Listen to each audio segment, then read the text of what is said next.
Alléluia. Alléluia, Alléluia, Alléluia, Alléluia, Alléluia. Bien-aimés du Seigneur, chers amis téléspectateurs, bonjour.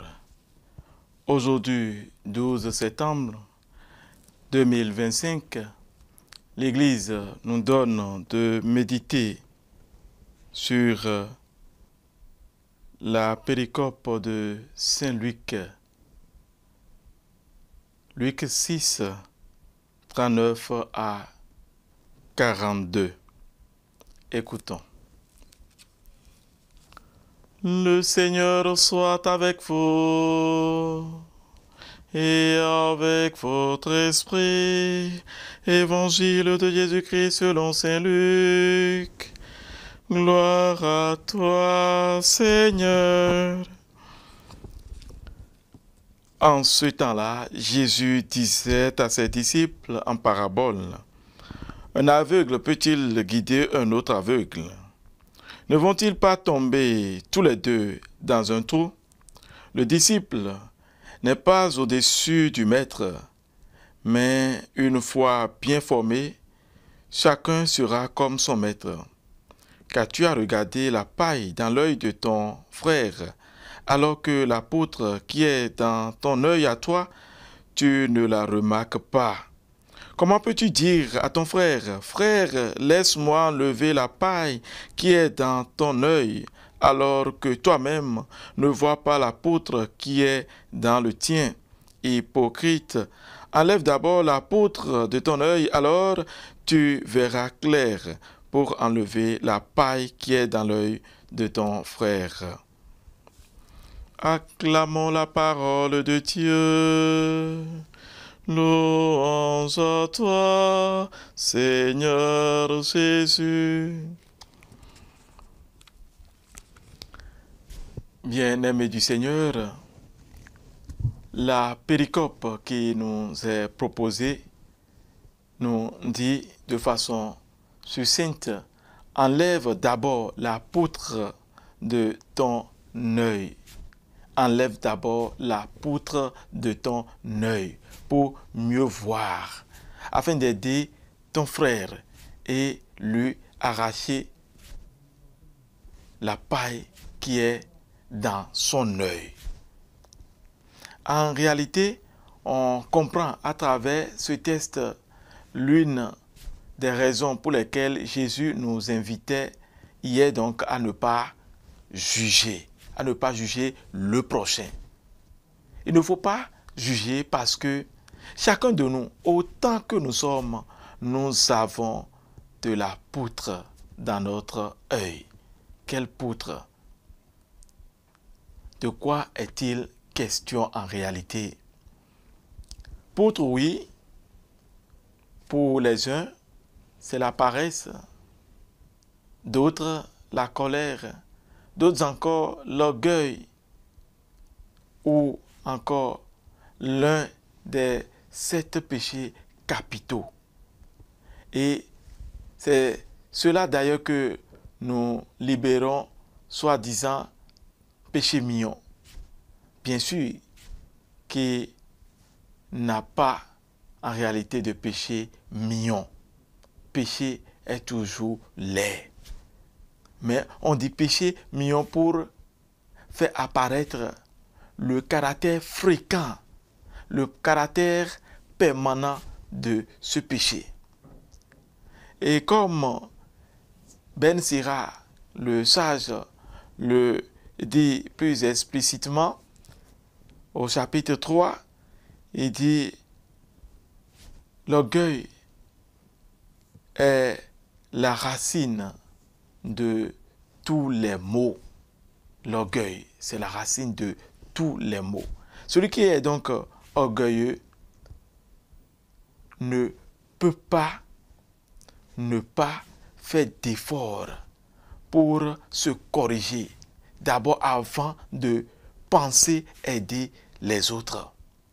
Or, chacun de nous, d'une manière ou d'une autre, nous sommes orgueilleux en quelque chose.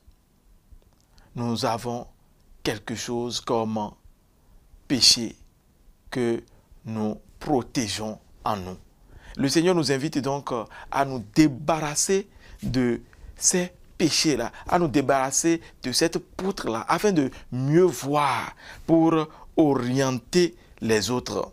On voit d'ailleurs que l'épisode du pharisien et du publicain en Luc 18, 4 à 14, le pharisien se vante de sa perfection, perfection en tout.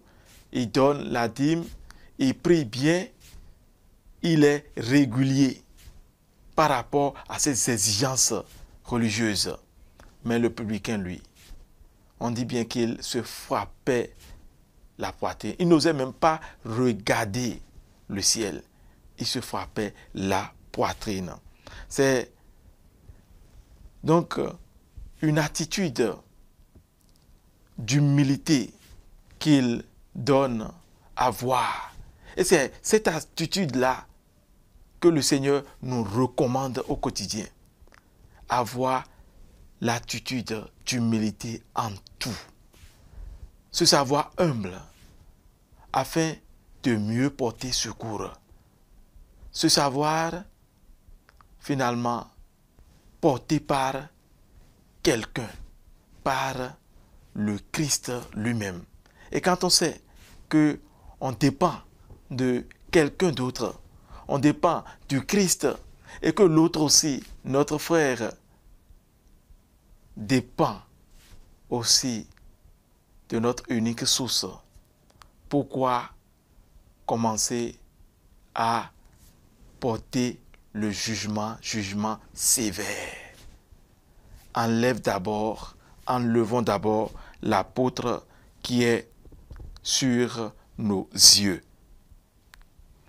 Oui, on peut se demander, mais comment en réalité enlever cette poutre-là?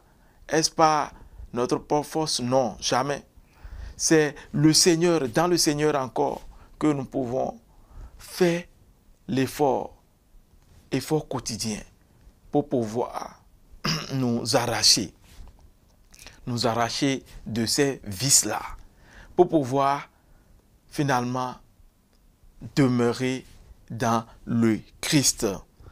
Sa grâce donc nous est indispensable, grâce des sacrements, grâce de l'Eucharistie, grâce de la pénitence, nous rapprocher plus régulièrement de la table sainte, nous rapprocher plus régulièrement de ce sacrement de pénitence, afin de mieux nous corriger, afin de mieux nous savoir pécheurs nous aussi, nous savoir en chemin. Et quand on se sait en chemin, et bien sûr, on ne se moque pas de celui qui se noie. On ne s'attarde pas sur la faiblesse de l'autre, mais plutôt on l'aide. Quand on se sert porté soi-même par un être supérieur, quand on se sait soi-même attaché, rattaché à quelqu'un, on sent donc qu'il faut penser à l'autre. On sent donc qu'il faut porter secours. C'est cette attitude de conscience de soi que des saints ont développé.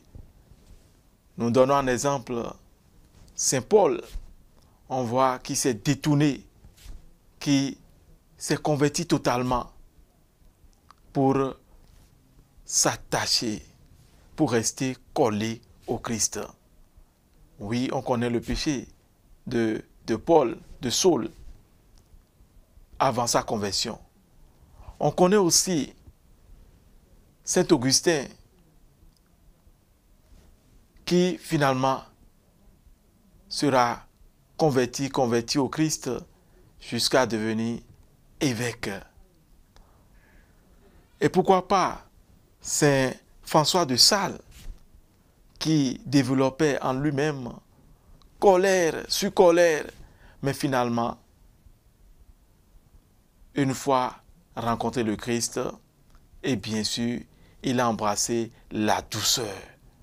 C'est dit donc que, avec la grâce de Dieu, nous pouvons enlever cette poutre-là de nos yeux.